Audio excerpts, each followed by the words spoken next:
नमस्ते। कैसे हो आप सब? मेरा नाम है वासु। आज मैं आपके लिए लेकर आया हूँ और एक न्यू हॉरर स्टोरी। दिसंबर का महीना अपने अंतिम पड़ाव पर था। आसमान में धुंध के साथ काफ़ी बादल छाए हुए थे। मौसम के हिसाब से बारिश कभी भी और किसी भी वक्त हो सकती थी। हर तरफ धुंध और सन्नाटे के अलावा कुछ भी नजर नहीं आ रहा था।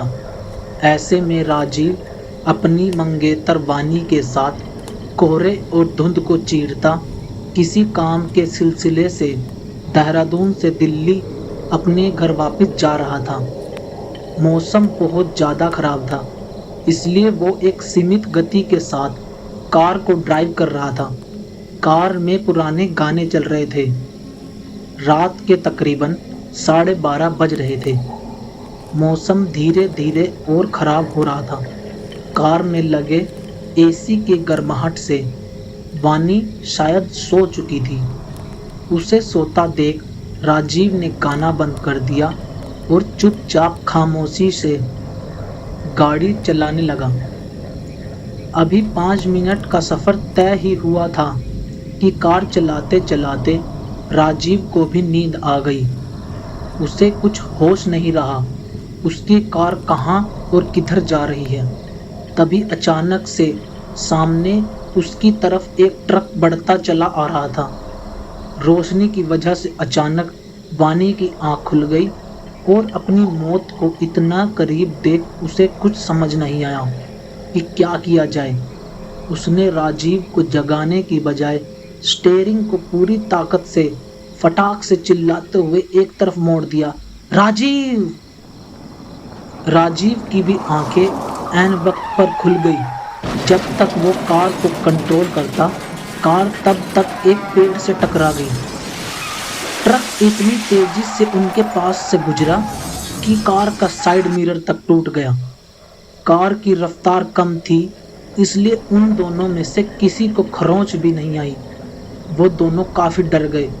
दोनों ने डर से एक दूसरे को गले लगा लिया। राजीव ने वानी से पूछा, तुम ठीक हो ना? उसने रूंधे हुए गले से कहा, हाँ। राजीव ने ऊपर वाले का शुक्रिया किया। हे भगवान, तेरा लाख लाख शुक्र है। दोनों कार से बाहर आ गए। उनकी कार का एक्सीडेंट होते देख एक बूढ़ा उनकी ओर पहुंचा। अरे बेटा, सब ठीक है ना? किसी को चोट तो नहीं आई? राजीव ने कहा, नहीं, भगवान का शुक्र है, सब सही सलामत है। बूढ़ा आदमी कहता है, हजारों एक्सीडेंट हुए मगर आज तक यहाँ किसी को एक खरोंच तक नहीं आई। राजीव ने पूछा, मतलब? बूढ़े आदमी ने जंगल में जलते दिए की तरफ इशारा करते हुए कहा, वो देखो, वो वहाँ सूफी बाबा की दरगाह है। उसके रहमो करम से आज तक उनकी सरजमी के सामने किसी को नुकसान नहीं हुआ। राजीव और वानी ने दूर नज़र दौड़ाई ताकि वो दरगाह देख सकें, पर धुंध की वजह से उन्हें बस एक रोशनी जलती नजर आई। वानी ने पूछा, बाबा आप कौन हो? उन्होंने कहा, बेटा मैं फ़कीर हूँ इस दरगाह का। ठंड तेज थी तो मैं लकड़ियाँ लेने आया था जलाने के लिए, पर तुम्हारी कार पेड़ से टकराते देख दौड़ता चला आया। अरे हाँ, वो अचानक ट्रक सामने आ गया तो कंट्रोल नहीं कर पाई है। बाबा ने अचंभे स्वर में कहा, ट्रक? राजीव ने कहा, हाँ बाबा, वो ट्रक आ गया था। ये कैसे हो सकता है? मैंने तो कोई ट्रक नहीं देखा। बाबा की आवाज़ में थोड़ा और अचंभापन था। राजीव ने कहा, शायद कोहरे की वजह से आपको ना दिखा हो, पर ट्रक की वजह से ये सब हुआ है। बुजुर्ग ने कहा, मैं तो यहीं खड़ा था, कोई ट्रक नहीं था बेटा। राजीव ने कहा, बाबा ट्रक था, शायद आप देख नहीं पाए होंगे। वो बूढ़ा आदमी बहस नहीं करना चाहता था, इसलिए उसने आगे कुछ नहीं बोला। राजीव कार में बैठकर गाड़ी स्टार्ट करने की कोशिश करता है। पेड़ से टकराने की वजह से कार स्टार्ट नहीं हो पा रही है। राजीव बाहर आया और बोला, ये कार अब स्टार्ट नहीं होगी। ये सुनकर वानी का चेहरा उतर गया। अब अब क्या करेंगे? राजीव को भी समझ नहीं आ रहा था कि अब क्या किया जाए। शहर और बस्ती उस जगह से कोसों दूर थी। एक खंडर जैसे घर को देखते हुए बाबा से उसने कहा, बाबा, यहाँ आज रात रुक सकते हैं? बारिश तेज है और कोहरा भी है। हम तो कार में ही रुक जाते, पर इंडिकेटर भी नहीं जल पा रहा है। ऐसे में सड़क के किनारे इस गाड़ी में रुकना खतरनाक है। बाबा ने कहा, वैसे तो देखो, दरगाह के पास मेरी एक छोटी सी झोपड़ी है। आप लोग वहां ठहर सकते थे, पर औरतों का दरगाह के अंदर जाना मना है। पर एक दूसरा रास्ता है, अगर आप चाहे तो वहां जा सकते हो। राजीव ने पूछा, कौन सी जगह है बाबा? उसने कहा, दरगाह के पीछे एक नदी है, उसे पार करके एक पुराना घर बना हुआ है। अगर आप चाहे तो वहां जा सकते हो। वानी ने पूछा, यहाँ से कितनी दूर होगा? उन्होंने कहा, दरगाह के पीछे नदी है, अगर उससे पार करके जाओगे तो आधा घंटा। अगर इसी सड़क के रास्ते जाओगे तो शायद सुबह रास्ते में ही हो जाए।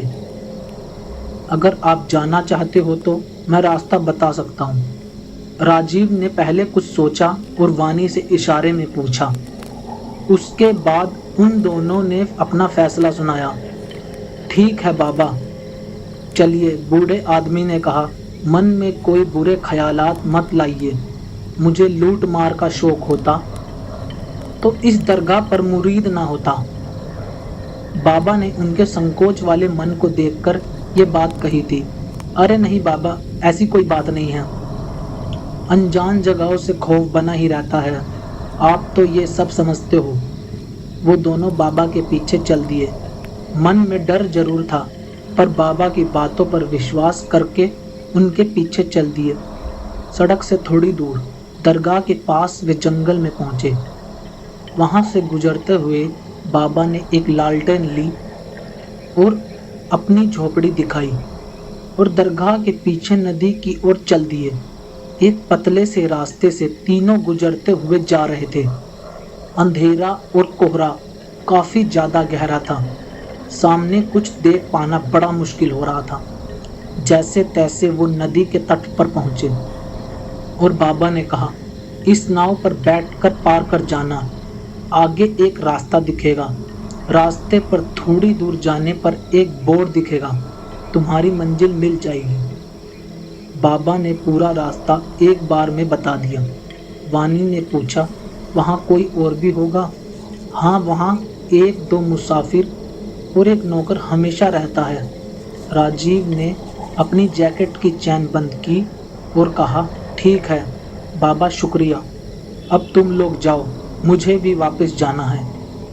इतना कहकर बाबा वहां से चल दिए। राजीव और वानी मोबाइल की लाइट के सहारे आहिस्ता से नाव में चढ़े। कोहरे की वजह से नदी का पानी एकदम बर्फ था, कुछ दिखाई नहीं दे रहा था। बहुत मुश्किल सफर से गुजरना पड़ रहा था उन दोनों को। राजीव डंडी के सहारे पानी को काटता हुआ नदी के दूसरे छोर पर पहुंच गया। दोनों तट के ऊपर आए और रास्ता ढूंढने लगे, पर उन्हें जंगल के अलावा कोई रास्ता नजर नहीं आ रहा था। नजर आता भी कैसे? नाव बहते हुए किसी दूसरे छोर पर जा पहुंची थी।